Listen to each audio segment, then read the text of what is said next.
আচ্ছা, আপনারা কি কখনো প্রকৃতির রাস্তার প্রেমে পড়েছেন? আজকের গন্তব্যটি ঠিক প্রেমে পড়ার মতো। টানা একটি দৈর্ঘ্য বিলের মধ্যে দিয়ে প্রায় 5 কিলোমিটারের অধিক, দুই পাশে থই থই জল, তার মাঝে বয়ে গেছে পাকা একটি রাস্তা। রাস্তাটি কিন্তু অসাধারণ। আপনি যদি এখানে 5টা মিনিট দাঁড়ান, একদম বুক জুড়িয়ে যাবে, চোখ এড়িয়ে আসবে, চোখে ঘুম ঘুম ভাব হবে, কিন্তু এই জায়গাটি ছেড়ে যেতে ইচ্ছে করবে না। চলুন তাহলে দেখা যাক কোথায় সেই জায়গা, কি আছে এই সুন্দর জায়গাতে। নদীর সাথে কানেকশন, তাই না? আত্রাই নদীর সাথে কানেকশন। আত্রাই নদী ভরে গেলে এগুলো তো বান চলে আসে। আচ্ছা ঠিক আছে চাচা, কথা বলে ভালো লাগলো। মোবাইল নাম্বারটা আচ্ছা, কখনো নৌকা লাগলে আপনাকে তো প্রত্যেক দিন এখানে পাওয়া যায়, তাই না? আচ্ছা, নৌকা লাগলে আমরা আপনার নৌকাটা নিব না, আমরা মাঝে মধ্যে আসি। আমরা আসলে একটু কম টম রাখেন। আপনার নাম হচ্ছে জামাল? জামাল, ডিঙ্গি নৌকা, তাই না? আচ্ছা, এখানে মূলত আসে সবাই নৌকাতে ওঠার জন্য, নৌকাতে উঠে ভ্রমণ করে, তাই না?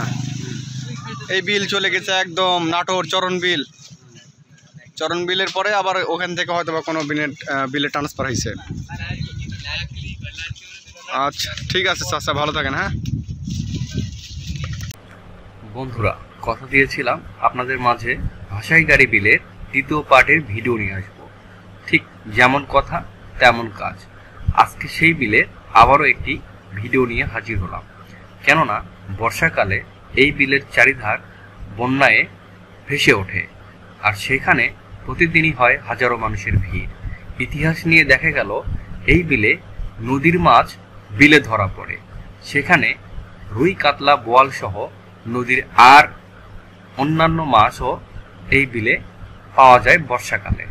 তো চলুন আজকে ভিডিওটা সরাসরি কথা বলে পরিচয় করিয়ে দেওয়া যাক এই বিলের মানুষের সাথে, কিভাবে তারা জীবিকা নির্বাহ করে।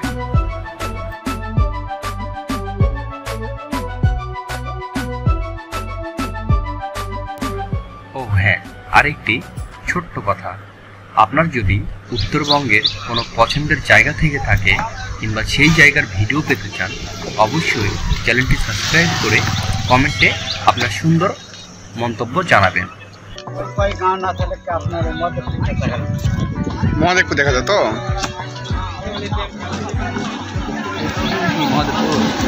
চাচার বাসা এখানে। এই বিলে কোন মাস পর্যন্ত পানি থাকে? কার্তিক মাস আসলে সব শুকিয়ে যায়। আবার কোন মাসে ভরে? চাচার কি নৌকা আছে? ডিঙ্গি নৌকা? কয়জন পর্যন্ত ওঠা যায়? এটা আপনার নৌকা? 8-10 জন ওঠা যায়। এটা কি মাথা পিছু টাকা নেন চাচা না রিজার্ভ? ঘন্টা 1 ঘন্টা কত নেবেন? মানে যার কাছে যেমন পাওয়া যায়। যাক ভালো। চাচার বাসা এখানে, তাই না? মাছ টাছ ধরেন না খালি নৌকা ভাড়াটার মাছ? এটার উপরই জীবিকা নির্বাহ, তাই না? এখানে স্থানীয় আপনি। এখানে কয়টা পর্যন্ত লোক থাকে রাত? 8টা পর্যন্ত লোক থাকে, তারপরে আবার নিরিবিলি। আবার কয়টার দিক থেকে লোক আসে? সকাল 10টা থেকে। এগুলো দোকান দিনকার দিন চলে যায়? 8টার সময় সব দোকানই হয়ে যায়। আজকের মতো ভিডিওটি এখানেই শেষ করছি। তবে এই বিলে, এই হাসাইগাড়ি নামক জায়গাটিতে আপনি কখন আসবেন এবং রাত কয়টা পর্যন্ত থাকবেন সেটা কিন্তু আপনার উপরে ডিপেন্ড করবে। তবে স্থানীয় এলাকাবাসীর মতে রাত 10টার পরে এখানে অযথায় ভিড় না করাই ভালো, কারণ বিপদ কিন্তু বলে কয়ে আসে না। ধন্যবাদ। ভিডিওটি ভালো লেগে থাকলে একটি লাইক দিয়ে পাশেই থাকবেন।